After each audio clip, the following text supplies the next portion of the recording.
हाय सांग मैंने SRM entertainment को आपन को स्वागत। आज आइटम ना हूँ मटन घोषा।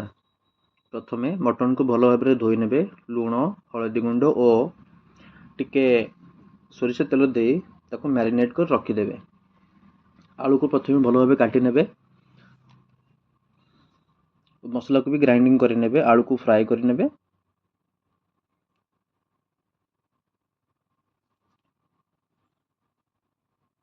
आलू को भल भाव भाजी सारा पर तो रेड कलर आसीज से आलू को काढ़ी ने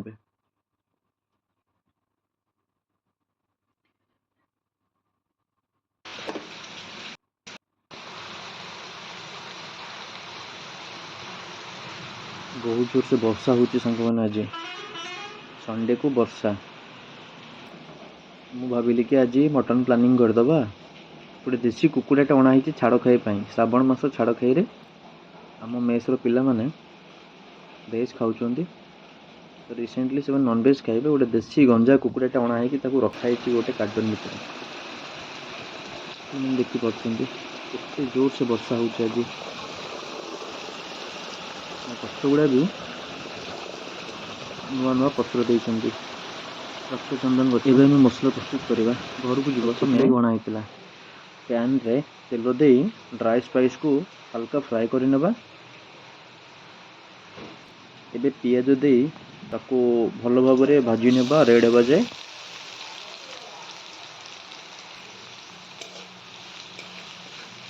और मसला प्रस्तुत कर नेबा ग्राइंडिंग होता अदा रसुण पेस्ट को देकी भलसे ताको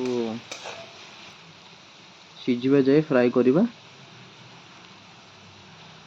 पियाज हो आसलानी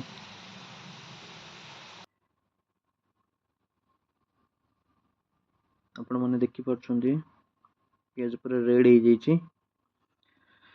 एबे आमे अदा रसुण पेस्ट पकईकी ताको 15 मिनट जाए फ्राए कर नेबा। मसला भलसे हो गले ताको टमाटो देकी हल्का लुण दे ताको बढ़िया से सिझिया को छाड़ीदबा 5 मिनट।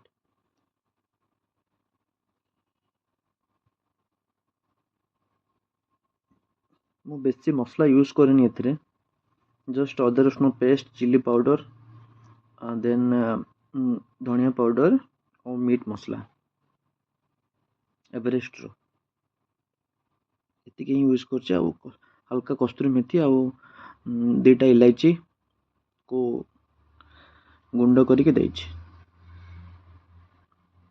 मसलाटा भलसे हो जाए ताको फ्राए करवा।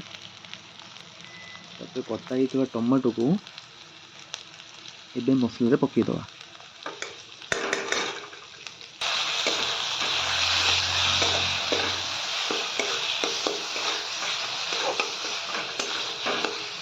तो अनुसार मुझे हल्का लुण देउछि कहीं मु मटन में भी लुण देइथिली पियाज भी लुण देइथिली। एबे टमाटर भी टिके हल्का लुण दउछि।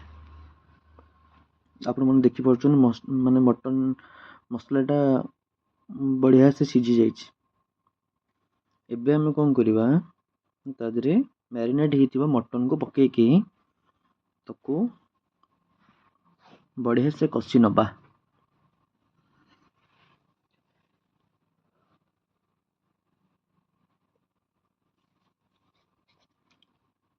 ताको लीड देकी ढांकना देकी ताको पाखापाखि अध घंटा आम लो फ्लेम रे छाड़ीदबा।